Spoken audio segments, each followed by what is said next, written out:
ನಾನು ರಾಜಕೀಯದ ಕೊನೆಗಾಲದಲ್ಲಿದ್ದೇನೆ. ಒಪ್ಪಂದ ರಾಜಕೀಯ ಬೆನ್ನಲ್ಲೇ ಶಾಕಿಂಗ್ ಸ್ಟೇಟ್ಮೆಂಟ್. ಚಾಮರಾಜನಗರದಲ್ಲಿ ಸಿಎಂ ಸಿದ್ದರಾಮಯ್ಯ ಅವರ ಹೇಳಿಕೆ ಇದು. ಬಹುದೊಡ್ಡ ಬೆಳವಣಿಗೆ ಇದು. ನಾನು ರಾಜಕೀಯದ ಕೊನೆಗಾಲದಲ್ಲಿದ್ದೇನೆ ಅಂತ ಹೇಳ್ತಾ ಇದ್ದಾರೆ ಸಿದ್ದರಾಮಯ್ಯನವರು. ಚಾಮರಾಜನಗರದಲ್ಲಿ ಕೊಟ್ಟಿರುವಂತಹ ಸ್ಟೇಟ್ಮೆಂಟ್ ಇದು. ನಾನೀಗ ರಾಜಕೀಯ ಕೊನೆಗಾಲದಲ್ಲಿದ್ದೇನೆ. ಚಾಮರಾಜನಗರಕ್ಕೆ ಬಂದಾಗಲೆಲ್ಲ ನನ್ನ ಕುರ್ಚಿ ಗಟ್ಟಿಯಾಗಿದೆ. ವೇದಿಕೆಯ ಭಾಷಣದ ವೇಳೆ ಸಿಎಂ ಹೇಳಿಕೆಯನ್ನ ಕೊಟ್ಟಿದ್ದಾರೆ. ಚಾಮರಾಜನಗರ ಅಂತ ಬಂದಂತ ಸಂದರ್ಭದಲ್ಲಿ ಅಲ್ಲಿ ಹೋದ್ರೆ ಅಧಿಕಾರವನ್ನ ಕಳ್ಕೊಂಡ್ಬಿಡ್ತಾರೆ ಅನ್ನುವಂತ ಒಂದು ಮೂಢನಂಬಿಕೆ ಇತ್ತು. ಸೊ ಯಾವುದೇ ಮುಖ್ಯಮಂತ್ರಿಗಳು ಹೋಗ್ತಾ ಇರಲಿಲ್ಲ ಎಕ್ಸೆಪ್ಟ್ ಸಿದ್ದರಾಮಯ್ಯನವರನ್ನ ಹೊರತುಪಡಿಸಿ. ಸಿದ್ದರಾಮಯ್ಯನವರು ಅದನ್ನೆಲ್ಲ ನಂಬುವಂಥವ್ರಲ್ಲ.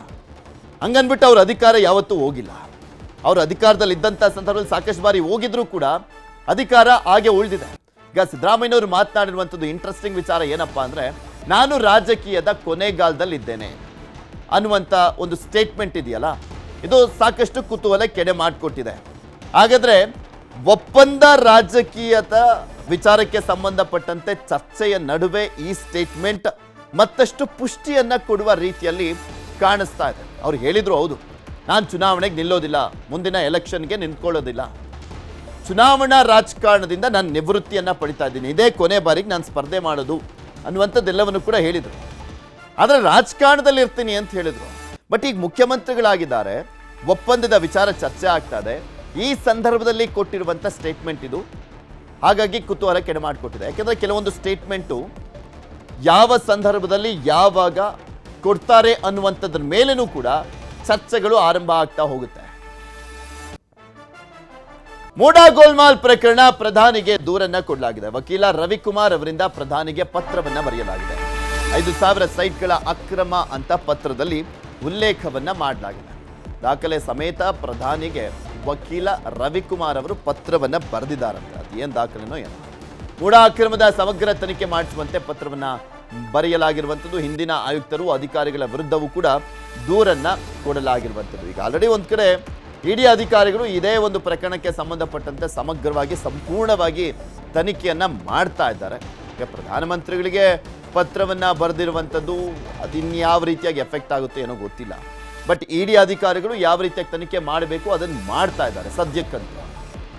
ದಾಖಲೆ ಸಮೇತ ಪ್ರಧಾನಮಂತ್ರಿಗಳಿಗೆ ಪತ್ರವನ್ನ ಬರೆದಿದ್ದಾರಂತೆ ರವಿಕುಮಾರ್.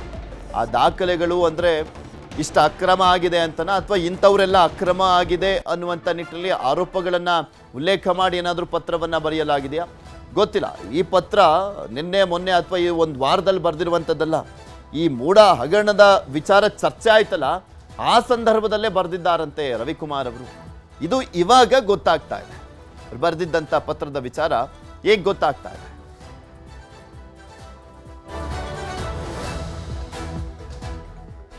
ಮೈಸೂರು ಮೂಡಾದ ಮತ್ತೊಂದು ಗೋಲ್ಮಾಲ್, ಅಧಿಕಾರಿಗಳಿಂದ ಸರ್ಕಾರದ ಬೊಕ್ಕಸಕ್ಕೆ ನಷ್ಟ ಆಗಿರುವಂಥದ್ದು.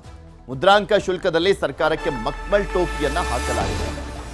ಮೈಸೂರು ಮೂಡಾದಲ್ಲಿ ಬಗೆದಷ್ಟು ಅಕ್ರಮಗಳು ಹೊರಗಡೆ ಬರ್ತಾನೆ ಇದೆ. ಅದರಲ್ಲಿ ಇದು ಒಂದು. ಅಧಿಕಾರಿಗಳಿಂದ ಸರ್ಕಾರದ ಬೊಕ್ಕಸಕ್ಕೆ ನಷ್ಟ ಮಾಡಿರುವಂಥದ್ದು. ಮುದ್ರಾಂಕ ಶುಲ್ಕದಲ್ಲಿ ಸರ್ಕಾರಕ್ಕೆ ಮೋಸವನ್ನ ಮಾಡಲಾಗಿದೆ. ಕೋಟಿ ಮೌಲ್ಯದ ಸೈಟಿಗೆ ಮುದ್ರಾಂಕ ಶುಲ್ಕ 300 ರೂಪಾಯಿ. ಕೋಟಿ ಮೌಲ್ಯದ ಸೈಟಿಗೆ 300ರಿಂದ 3,000 ರೂಪಾಯಿವರೆಗೂ ಅಷ್ಟೇ ಶುಲ್ಕವನ್ನ ಪಡೆಯಲಾಗಿದೆ.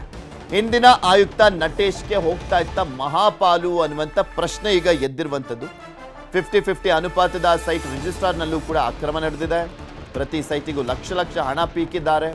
ಆಶಂಕೆಗಳು ಕೂಡ ಇರುವಂಥದ್ದು, ಆರೋಪಗಳಿರುವಂಥದ್ದು. ಅದು ಆಗಿರೋದು ಕೂಡ ಹೌದು. ಸಬ್ ರಿಜಿಸ್ಟ್ರಾರ್ ಖಾತೆಗೆ ಲಕ್ಷ ಲಂಚದ ಅನುಮಾನ ಕೂಡ ಈಗ ಮತ್ತೊಂದು ಕಡೆ ವ್ಯಕ್ತವಾಗ್ತಾ ಇದೆ. ಈ ಕುರಿತು ಲೋಕಾಯುಕ್ತಕ್ಕೆ ದೂರನ್ನ ಕೊಟ್ಟಿದ್ದಾರೆ. ಈ ವಿಚಾರಕ್ಕೆ ಸಂಬಂಧಪಟ್ಟಂತೆ ಲೋಕಾಯುಕ್ತ ಅಧಿಕಾರಿಗಳು ಇನ್ನೂ ಕೂಡ ಯಾವುದೇ ಫೈಲನ್ನು ಅಂದರೆ FIR ಅನ್ನು ರಿಜಿಸ್ಟರ್ ಮಾಡ್ಕೊಂಡಿಲ್ಲ ಅಥವಾ ಕೇಸನ್ನು ದಾಖಲು ಮಾಡ್ಕೊಂಡಿಲ್ಲ. ನೋಡೋಣ ಏನಾಗುತ್ತೆ ಅಂತ.